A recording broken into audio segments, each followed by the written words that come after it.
Hi again, everybody. This is day one of 3 or 4 potential days of rain that we're scheduled to get here in a row.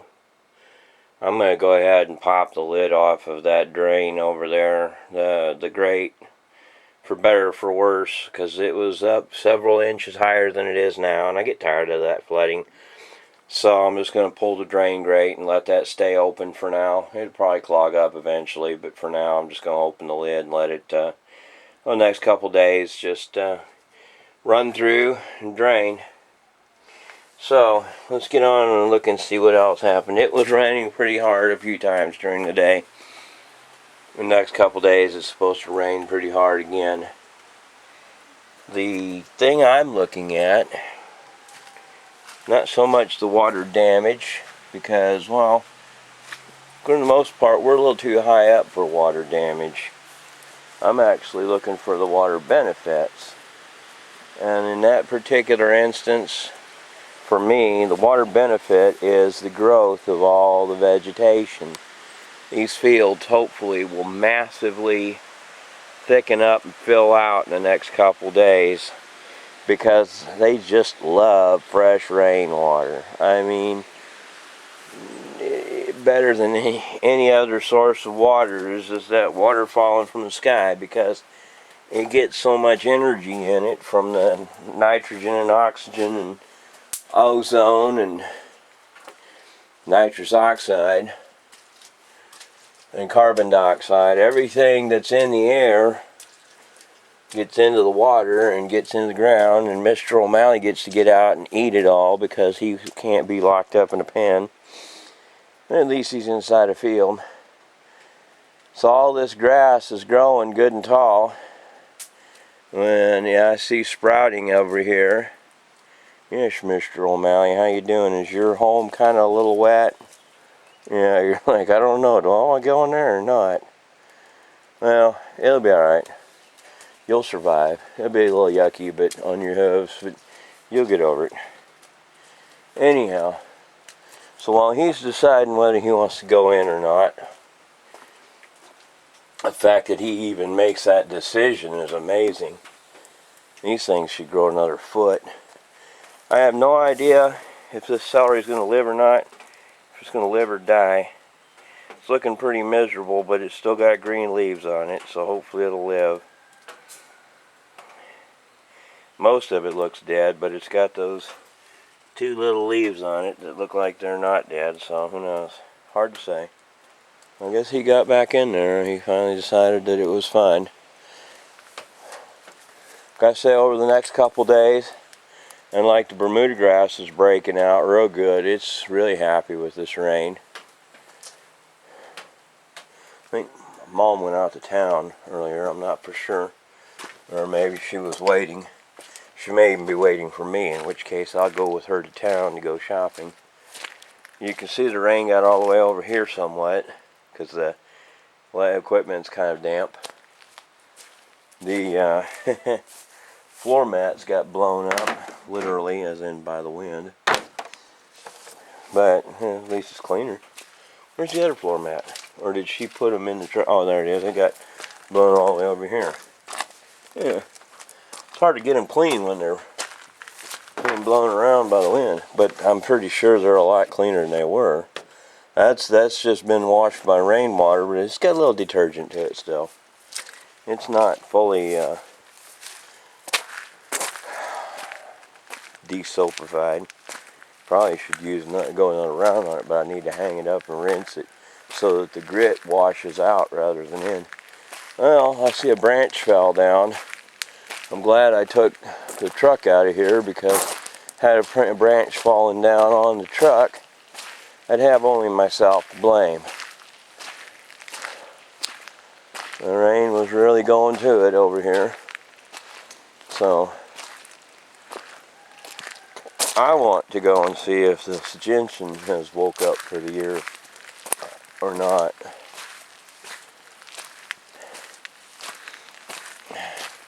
One thing is, I might not be able to do a normal Sabbath report, because it's supposed to be raining all day on the Sabbath too. Well, if that's a gentian, it took off I don't know if that's a gentian or not, but if it is, it just took off out of nowhere. Ta-da, there it is. Oh, this one is growing like wildfire. Oh boy. I am very hopeful this year that we might actually get a few and maybe even some blossoms, because if you saw that other video I released, they are beautiful. They're about the shape of a trumpet vine. They're volumetrically about 2/3 the size of a trumpet vine, but they're an amazing purple color. Okay, this is the first puccoon I've seen over here. But, in fact, 1, 2, 3, 4, 5 orange puccoons right over here now. So neat. Now, being an early spring flower, they won't hang around for a long time. They'll flower pretty quick and get out of the way pretty quick. Now, the dogwoods are opening up.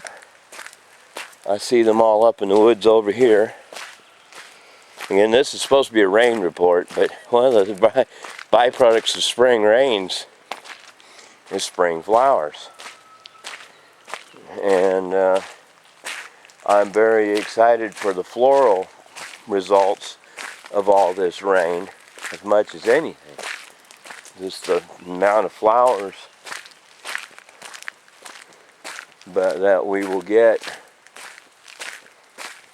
is very exciting. One thing I also want to look at is how much water got in the shop in my drainage trench that needs to be completed. There's a puccoon right there. I don't remember there being one there before.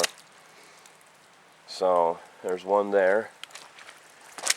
Again, being part of the dogsbane family, but not poisonous, or at least not poisonous enough to dissuade deer. Look at the foam, the rainwater foam blobs over here. See if I can get over there and get a better shot of them. Those are neat. I don't see them around here very often. I see them more often. They're like sea foam. They're a byproduct of proteins in decaying plant matter and possibly living plant matter, but the bubbles create them and they sit there and pile up. That's a pretty rare sight around here, because it just takes very specific conditions for those to form. And well, they couldn't form during the downpour because the rain coming down on top would destroy them. So that only formed since the rain quit falling. Apple tree, that's another thing. I don't know if apple trees will be pollinated any by the rain. Last year that thing had only 4 or 5 apples on the whole tree, so who knows, it might pollinate, and it might be that these flowers coming out when they did might make a massive improvement in how much apple bearing it does, how many fruits it sets. Over here, there's some little orange fungus coming up at the ground level. I don't know what kind of fungus that is by name, but it's just some kind of orange fungus that's popping up underneath those cedars. It's coming off the cedars, actually. Oh wow, there's a lot of it. I can't get any in the direct line without crawling up in the woods. Yeah. I don't know what it's called, but it's on that tree, quite a bit of it, and it's falling off on the ground because the rain that's making it grow is knocking it off. Oh well. The little onion flowers have either finished blooming or they haven't started, or they're folded up because of the rain. I don't know. There's another puccoon there. So we've gone from 5. There's another one there. There's another. So we're over, I think we're about 15 now. So I think I've seen 10 today already.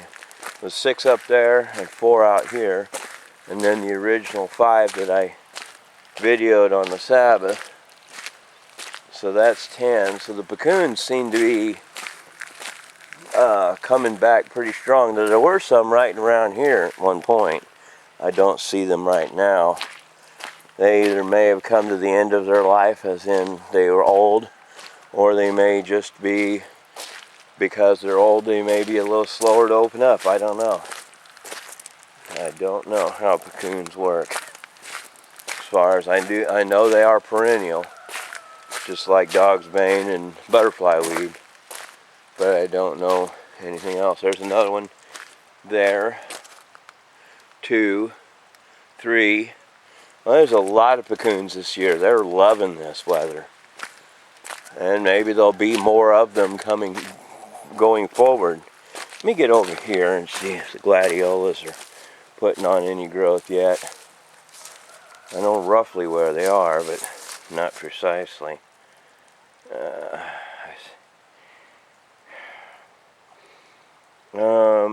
There's some gladiolas right there. I think. No. Sorry, that's coneflowers. That's echinacea. That.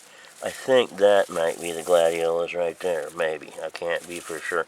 It may also be sedge grass. All right. Here's some horse mint. I'm gonna try to pick it earlier this year than in the past years.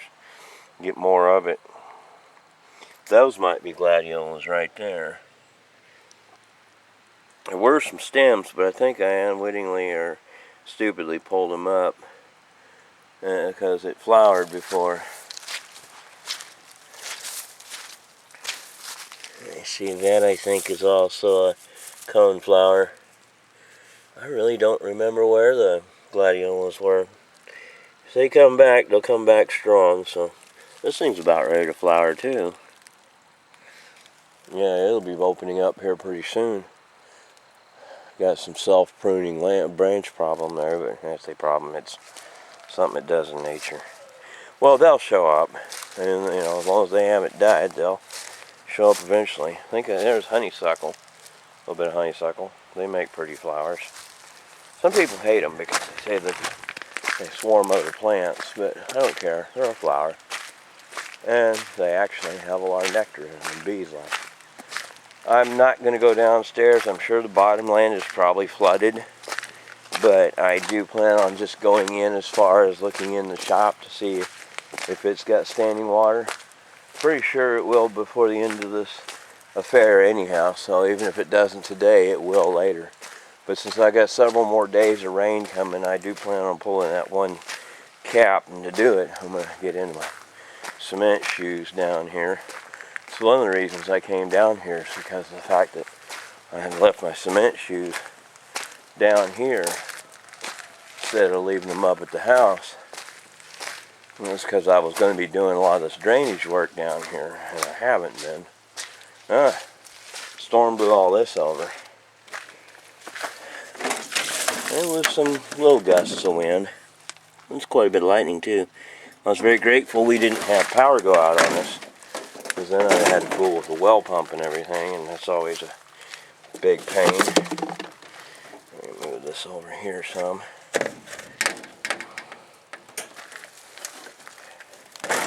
There. Alright.